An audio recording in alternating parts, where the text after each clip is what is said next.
It's that time once again. That time when I kind of get bored and don't want to make a video in particular, and I just think, whatever, I always find tier lists fun. Because in fairness, I've been playing basically only Hunters ever since I come back. You know, I've kind of realised I'm washed on Monster, and so I don't really want to be ranking the monsters straight away anyway. But either way, let's start by ranking all of the assaults.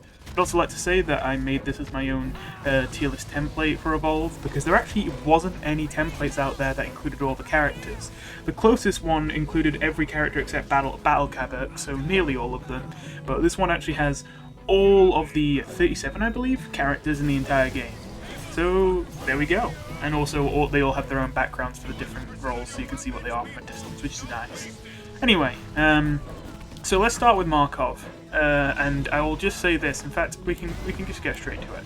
So Markov is S tier. Now I'm S tier, F tier. I'm gonna quickly explain something. You might have noticed in my tier list, I always like to include an E tier. And most tier lists usually, you know, they just do S, A, B, C, D, F. Personally, this is how I kind of see it. I mean, obviously it goes better the higher up you get, and like worse the lower down. But I like having both an E and an F, because there are kind of like two kinds of F tier. And, you know, F tier is supposed to be the worst tier, and so I feel like I personally like to reserve F tier for characters that basically, for all realistic intents and purposes, are just the worst. Like, literally can't be the right pick, even if you're good with them. Realistically, the amount of effort you have to put in with this character to even make them close to as valuable as other characters in the game is never worthwhile. F tier is truly useless, whereas E tier is reserved mostly for characters that are overall realistically awful, but every now and then have niche situations in which they can still be the correct pick if you know what you're doing. Except it's just that those situations are extremely rare and slim. Now Markov is going to be one of the only people in F tier on this tier list, and I hate to do it because I do think this is a fun character. I do like Markov. It's just that, well, at the end of the day, he's an assault. Assaults have the least utility out of all the characters in Evolve. They just have one job: do damage. And so as an assault, whether you are a good assault or not is in most part determined by whether you deal good damage. And quite frankly, regardless of how skillful you are with Markov, he simply does not deal damage. I know many of you have already seen my video on Renegade Abe, where I already did the calculations on if you have the perfect damage cycle, what is your DPS with all the different assaults in the game. And I had to do some estimation, some kind of, you know, just guessing a little bit in areas where it's kind of impossible to get an exact number. But overall, most of the numbers are a pretty good idea of your normal perfect DPS for that character when being played perfectly. And for Markov, that number was 148 DPS. Which, when you have no context, might not sound that bad, but to give you some context, from what I found, around 200 DPS was about the average among most assaults in the game in terms of what perfect DPS should be. So 148 is pretty poor. In fact, even Parnell with no Super Soldier actually does more than that. In fact, it's something like 170 DPS, I think it was, for no Super Soldier Parnell. So the fact that Markov can't even perform Parnell without Super Soldier and damage output, even if played perfectly, is already pretty bad for him. I do think there are reasons you could think of to pick Markov, but the only ones I can think of are ones so out there and so absurdly difficult to think what realistic situation would you actually want this, that I still think it's fair enough to put him in F tier. Those being mostly mines. At the end of the day, it is nice to be the only assault in the game who can essentially just set something down on the ground, and whether you're there to fight the monster or not, if it touches it, boom. And mines, in fairness, do quite a bit of damage, and they are actually quite hard for the monster to avoid. While technically it's quite easy for the monster to see them, when they're already engaged in a fight, they usually don't have time to walk around mines even if they see them, because they have to act so quickly to focus down a hunter before they're healed or saved, or just cloaked or shielded or whatever. So as a result, mines actually are quite effective, I will give him that. And part of me does want to say, oh, but mines, maybe he's not quite F tier. But at the end of the day, Blitz Markov, his variant, he's way better with his mines. And so, even if I was going to say there's some niche utility in Mines, I don't think I could give that to Markov, because you would always pick Blitz Markov instead in that case. So yeah, Markov is definitely the worst character in the entire game, simply because, as fun as he might be, he does not do damage when that's his only job, and he provides no utility because he's an assault. So, as a result, he is basically the closest you can get to objectively being a bad pick. Like, not even subjective. This is basically the closest you can get to literally he is factually bad. With all that said, Blitz Markov. Now, I've gone back and forth a lot. My opinion in the past always used to be that, yeah, Markov sucks. I didn't know how bad he sucked until recently, but I knew he sucked the whole time. But Blitz Markov is okay, right? I always thought. Because, of course, Blitz Markov gets more reward for being a more skilled, demanding version of Markov. However, I have learned over time that he's not as great as I thought he was. But I've still gone back and forth on whether I really think he's awful or not. And you know what? While at first I was planning to put him in F tier, just above normal Markov, I've been convinced to put him at D tier. That might seem a little bit high, even though it's still quite low, to some people, because I know that Blitz Markov is not a popular pick. And I know this sounds like a meme, but I mean it sincerely. Mines. My god. Blitz Markov's mines, they deal less damage initially, but the longer they go undetonated, their damage ramps up. And a fully charged mine from Blitz Markov deals 950 damage in one explosion. That is insane amounts of damage. And 3 mine explosions that are fully charged in a row on a monster is enough to take off usually more than a quarter of their armor in one sitting if they've got full armor for most monsters. I have genuinely killed real monsters, like being controlled by players, not bot monsters. I have killed real player monsters without even seeing them, just because as they're running away so they don't die because they're low on health and they don't want to get domed, they run into my nest of mines because they can't avoid them and die. They think they can tank it and they can't. That is honestly not even the most uncommon occurrence for Blitz Markov. So yeah, Blitz Markov can do a lot of damage with those mines. And it sounds like a meme, but genuinely, they are actually really hard to avoid. You see, while mines, again, are easy to spot, I've already mentioned how the monsters move around quite quickly, which often means they simply take the damage of the mines, because even if they go out of their way to dodge the mines, they're going to slow themselves down, and maybe that might prevent them from being able to close out a kill. But more importantly, as well as that, you can easily set up mines in spots the monster has to go through, or you can even set up nests of mines as Blitz Markov in corners that you know your medical support can retreat to when they're in trouble, and then the monster's forced to run through them. Yes, the monster can break mines without touching them, but, well, for most monsters that's ability dependent. Like, yeah, a Kraken can probably absolutely destroy that, but if you've got a Goliath, the only way Goliath can destroy mines without setting them off on himself is either to throw a rock at them or to waste fire breath on them. Either way, they have to burn one of their abilities just to not get fucked by the mines, and they can't just run through them without losing a sizable chunk of their health bar. So, as well as that, I did do the damage calculations for Blitz Markov, and as you'd expect, they are higher than normal Markov, but still not impressive. It was somewhere around 160 DPS, which, I mean, again, that's better, but that's still pretty atrocious. Now, in fairness, these damage calculations are all assuming no perks, because obviously it's arguable which perk is the best perk to take, whether it's realistic you're going to take that perk with that assault. It muddies the waters a whole lot and messes things up, so I just didn't include those in those calculations. And considering that capacity is especially powerful on Blitz Markov, since his whole gimmick is charging up the lightning gun the longer you hold the beam, so being able to hold the beam longer without it running out of charge obviously would lead to massively increased damage with Blitz Markov. It could be true that his DPS is actually impressive when played perfectly with capacity. I personally haven't calculated that. And it certainly feels like his DPS is a lot better.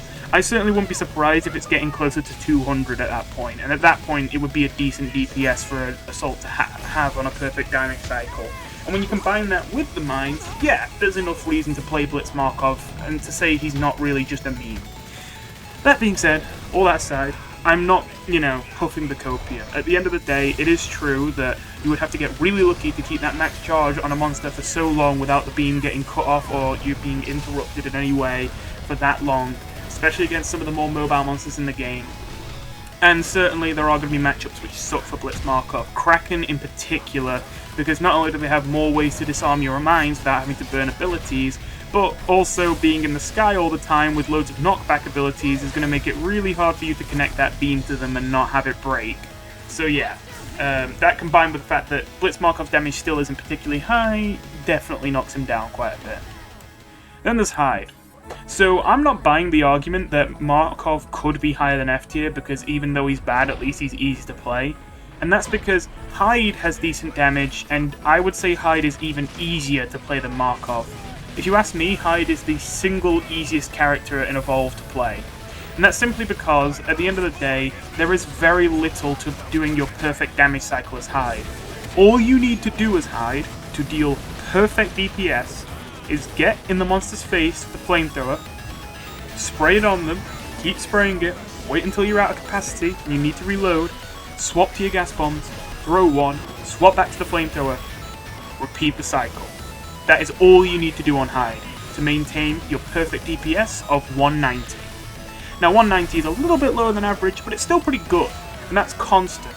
And you don't have to spend much time reloading as Hyde because of the fact that, there's so much ammo in the flamethrower. The main downside of picking Hyde is that you don't have range. The flamethrower is the shortest range weapon in the game at 15 meters, and your secondary for long range combat, the minigun, isn't really for long range combat. It has such an enormous amount of spread that while it's the best thing you have for long range combat, it still doesn't really work past medium range without the bullets flying in every direction except the way you point it. So yeah, it's certainly true that Hyde has the problem with range.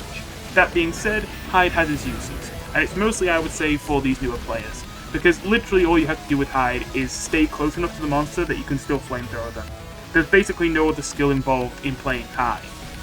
Now, in fairness, of course, in any game of Evolve, things are going to go wrong, it's not going to be that simple, and so there's still genuine difficulty in simply constantly staying within that range of the monster without dying or getting pushed away. All that being said, I still think that it's very true that compared to the other characters in the game, Hyde is certainly the easiest character to pick up and play. So when I look at both Markov and Hyde, these are both easier characters that both need to get really close to the monster to deal their maximum damage, but one of these is even easier than the other, and the easier one is the one that gets to do more damage for some reason.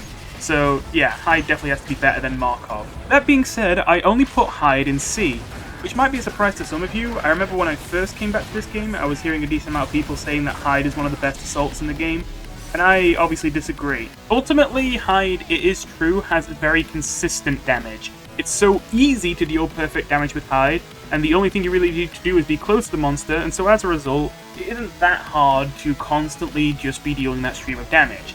But at the end of the day, the fact that he has such little room for skill expression means that being particularly good with Hyde doesn't really mean you get any more damage. It just means that maybe you spend a bit more time close to the monster, and so a bit more time still being able to do damage, but ultimately you're not going to be able to actually increase your DPS past that 190. Whereas a lot of other assaults in the game can have extremely impressive DPS numbers in short bursts if they do really well all of a sudden. As a result, I think that Hyde is definitely not as great, but if it was just that, I might have been able to say B tier still, just because of how consistent he is. But here's the big problem with Hyde in my opinion. The fact that he is the short range assault, even though all of them are kind of short range, Hyde is the most short range, is actually a big problem for him. I actually think range is a very important thing for an assault to have in this game, because at the end of the day, most of the monsters in the game are really good at keeping their distance from you if they want to. And especially in Legacy Evolve, where the dome only lasts for 1 minute no matter what, and the monster can simply hide and force you to come to them, no matter how awkward the dome placement is, yeah, it definitely sucks to be stuck as an assault that has to get right in the monster's face to be able to do anything, when the monster is doing everything it can to punish you for trying to get close, and then fly away faster than you can jetpack after them. I do think that it's matchup dependent. I think monsters like Wraith and Behemoth definitely have a lot more trouble against Hyde. In fact, Hyde is particularly good against Wraith because setting the Wraith on fire prevents them from being able to turn invisible, and it's so easy to do that as Hyde. But against the other 3 monsters in the game, Goliath is a fine matchup, but Goliath can jump away from Hyde extremely quickly to avoid flamethrower damage, and if Hyde follows him into a dark and dangerous corner to try and flush him out, there's a pretty good chance he's going to get a rock to the face and before he's even out of hit stun, be pounced on and need one of his teammates to shoot the monster off, forcing one of your teammates to follow you into that dangerous corner, and yeah, then maybe you just both die for that. As well as that, when you look at the other two, it gets even worse. Gorgon definitely has the tools to constantly keep Hyde away and prevent him from being able to get close enough to use the flamethrower, and Kraken can just camp in the sky and vortex Hyde away any single time he gets close. And so, most of the monsters in the game are going to have a lot of tools to make sure Hyde can never really get good value out of the flamethrower if they're playing an avoidant playstyle well enough. So yeah, I think that's the main reason I think that Hyde is just okay. I think he's mostly good against the slower monsters in the game that aren't able to play keep away as well. And I think that he is essentially just okay and a good option for people who are trying to find their footing in the game and aren't so confident yet. But once you're confident, I don't really see many situations which Hyde is the advisable pick unless you know you're going up against a Wraith. That brings us on to Parnell. Parnell is my pick for S tier on the Assaults, and that might be a shock to some people because he obviously is a good character, but he might not strike you as anything all that crazy initially. I mean, he has a shotgun, he has a rocket launcher, and he has Super Soldier. Okay, well, is that it? Is that all it takes to be an S tier Assault? Well, honestly, yeah, and there's good reason for that. I think that Parnell is the only Assault in the game that I would say has no bad matchups, and that's due to a combination of a few things. For one, his shotgun, like most Assaults in the game, is mostly good against big, fat targets, because of the fact that, of course, it has a bunch of, like, spread on the pellets. The bigger the target, the more damage you'll do. And so, against ones like Behemoth and Goliath, he can kill them really quickly with that damage. However, you'd think that make him bad against characters like Gorgon, or Kraken, or Wraith, but he isn't. And that's because of the fact that for characters that do try and keep away more, and do try and avoid fights, and use stealth or use speed to get away, you do have your burst that you get from Super Soldier, so that if you only have a short fight before the monster's going to be able to get away, you can still get as much as possible out of that fight. That only leaves Kraken, who thankfully Parnell's actually really good against, because of the fact that while his rocket launcher does take a long time for the bullets to reach its target, the further away it is, they still fire exactly where you point them and have no damage fall off. And so as a result, if you can simply predict the monster's movements, then you can still be dealing maximum damage with the rocket launcher, even from far away, and it's one of the better assault secondaries in the game. As a result, it's really good against Kraken, because even though Kraken's usually going to be far away and in the sky, which would be a nightmare for most assaults, he's also a big target, which means if you have any idea of the direction he's going, that means that you can still hit him with the rocket launcher as Parnell, and still get pretty close to optimal damage even from long range as Parnell using it. So as a result, Parnell actually just has no bad matchups. I don't think there's a single monster in the game that really destroys Parnell.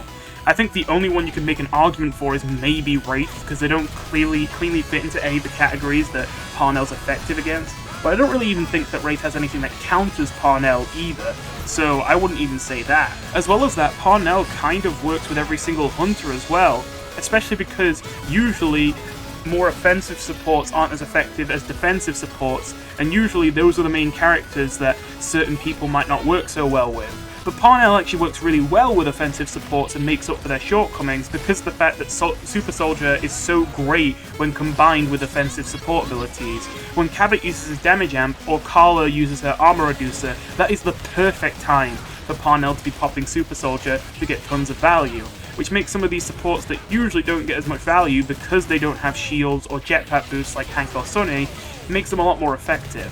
Except Bucket. Sorry, Bucket. There is only one hunter in the entire game that I would consider to not pair very well with Parnell, and even this is not necessarily a deal breaker in my opinion, but Lazarus obviously doesn't work that well with Parnell. Parnell works great with most medics because he does need healing because Super Soldier damages himself, but every medic can heal. However, Lazarus is kind of the only medic that doesn't really heal. I mean, he's got the heal burst, but he doesn't have anything else. And so as a result, Lazarus isn't ideal with Parnell, but even then, it's not like a, oh god, don't ever pick these two together. They can work together, you just have to be a little bit more cautious. All that aside, I'm kind of ignoring the elephant in the room here. the big reason why Parnell is so high on this list is everything I just said would only make him A tier in my opinion otherwise. But I have seen the damage numbers on a perfect damage cycle of Parnell. But don't get me wrong, this is assuming that you land every pellet of your shotgun and always land direct hits with the rocket launcher while having perfect super soldier usage. This is not necessarily realistic. That being said, it's more realistic than some of the other assaults on this list. There are some other assaults that have to do ridiculously difficult things, or ridiculously lucky things, to be able to attain their maximum damage. Whereas Parnell just has to be accurate, use Super Soldier well, and stay close enough to the monster that all the pellets hit. If you can do that, Parnell's DPS is, I don't remember the exact number, but I think it was something like 340. Definitely one of the highest DPS in the entire assault class. There is only one assault in the game that can do more DPS on a perfect damage cycle than Parnell, and even that one assault could only do like something like 10 or 15 more DPS. So we're basically talking top DPS here. And honestly, while it's still not easy to achieve top DPS with Parnell, it's nowhere near as difficult as it is with some of the other assaults in the game. So the fact that it is as easy as it is and it's still that much damage is quite impressive.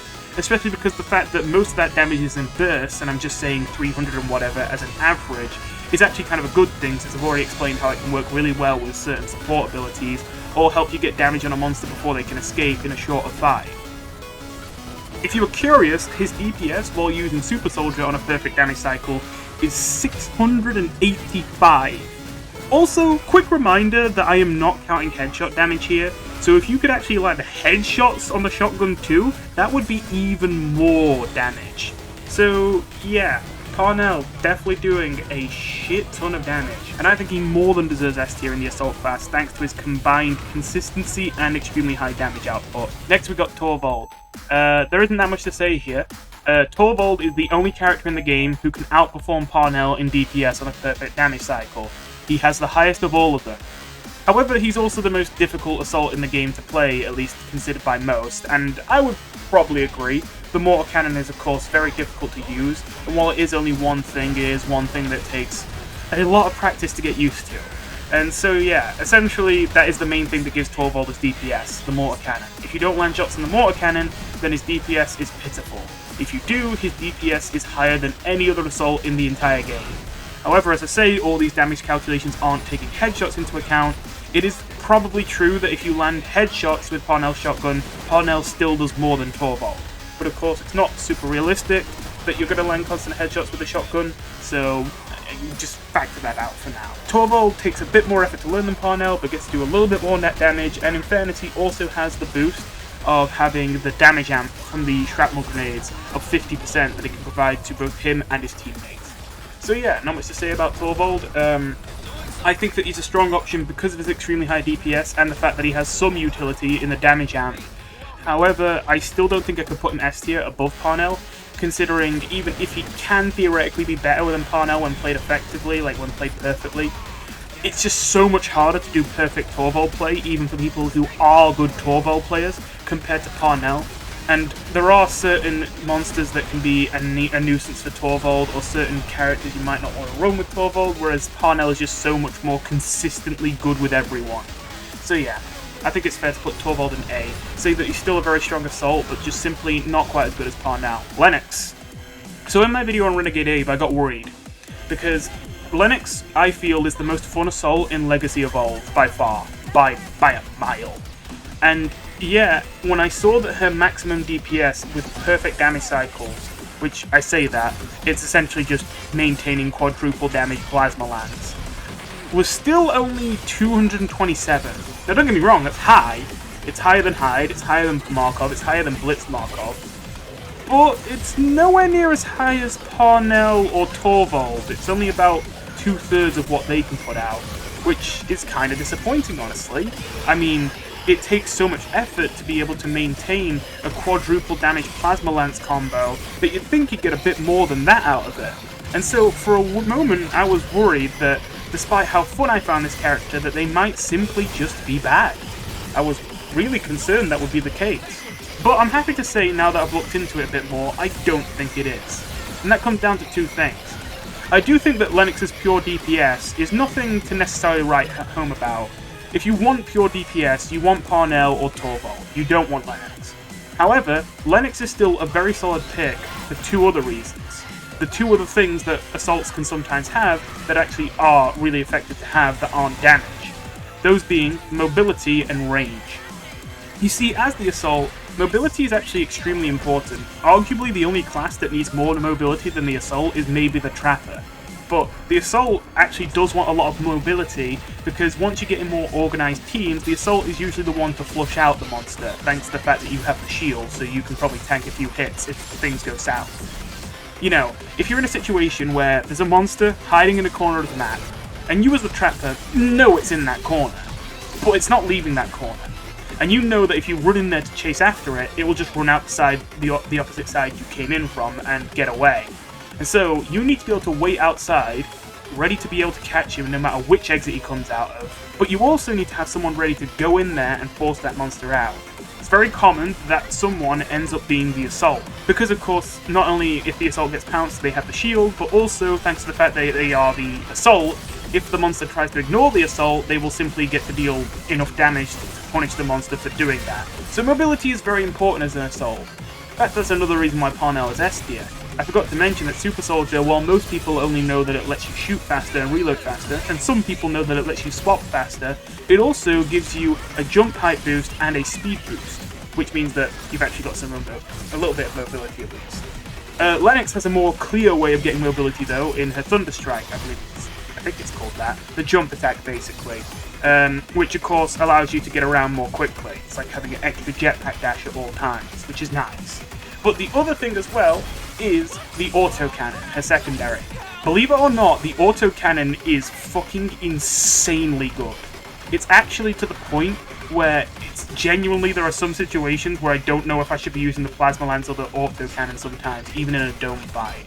Because the autocannon is just simply that good. I did the numbers, and I decided to exclude reload time this time. If you don't count reload time, the autocannon has a DPS of 160. Now again, that might not sound so impressive, the Plasma Lance still has a DPS of 227, but remember that's 227 if you maintain a perfect 4x combo non-stop. That's not super realistic.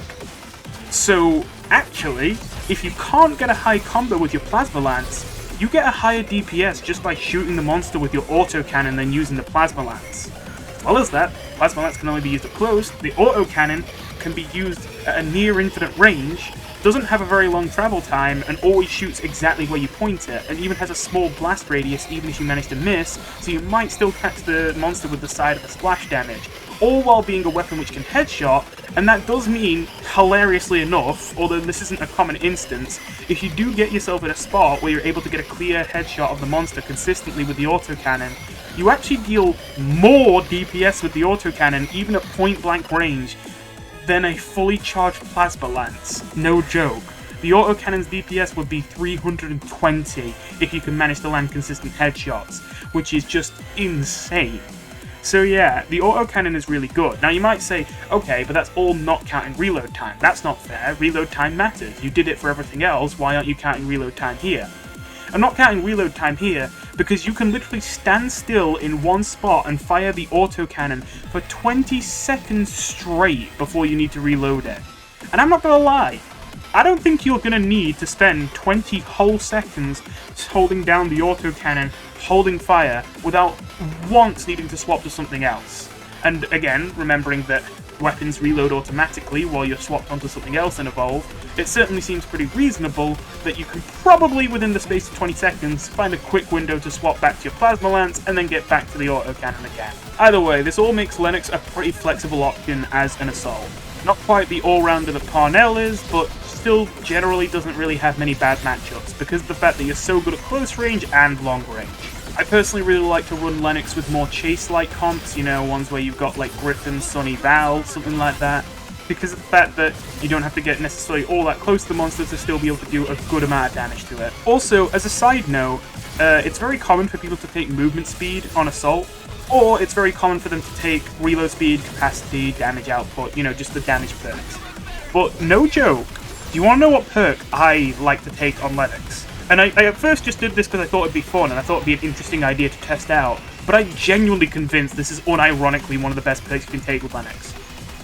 No joke. Jump height Lennox. I'm telling you, use jump height Lennox. It's so fucking good. It helps you against Krakens, it helps you against Goliaths, it helps you against most of the monsters in the game, honestly. Being able to use jump height often allows you to dodge monster attacks, because at the height of your jump, you're so high up, the monster often can't even melee you, even if they're standing directly in front of you, because their melees simply go under you. And so you can dodge attacks really easily like that, and keep your Plasma Lance combos up without the monster being able to cancel them. As a result, you not only get the Plasma Lance combos being sustained for even longer, but on top of that, a lot of the time when you can't keep up a Plasma Lance combo, it's because you end up getting knocked into a corner, and like your shot is like blocked by, like, your vision's blocked by like trees or bushes or whatever, and you're just like, I just want to be able to see the monster. I know he's like right in front of me right now, but I can't actually see him because there's so much shit in my face in the way when you get knocked to the side and all that. Or just sometimes generally the monster gets away from you and runs and you struggle to chase after them. When you have jump height, it's so much easier to just jump above all the shit in the way of your face. It's so common that some tiny little branch or a little twig or something will get in the way of Plasma Lance, and just being able to jump over all that without using any jetpack and keep Plasma Lancing the monster makes it all so much easier. And as well as that, you get to save on a lot of jetpack fuel with all the amount of times you don't have to use jetpack fuel to get up in the air. You can simply just jump. So I genuinely think Jump Height Lennox is like a really good perk to go with. Anyway, that brings us to our final assault. Renegade Abe. Yeah, okay, I like Renegade Abe. I've already made my video on him. I don't really think I have to say much. It's mostly what I said before. I think that the damage amp and the damage reduction, while not necessarily huge in terms of numbers, is a great thing to have in an assault, considering that most assaults literally have no utility. This is the only option you have in the game if you want to have an assault that actually has utility.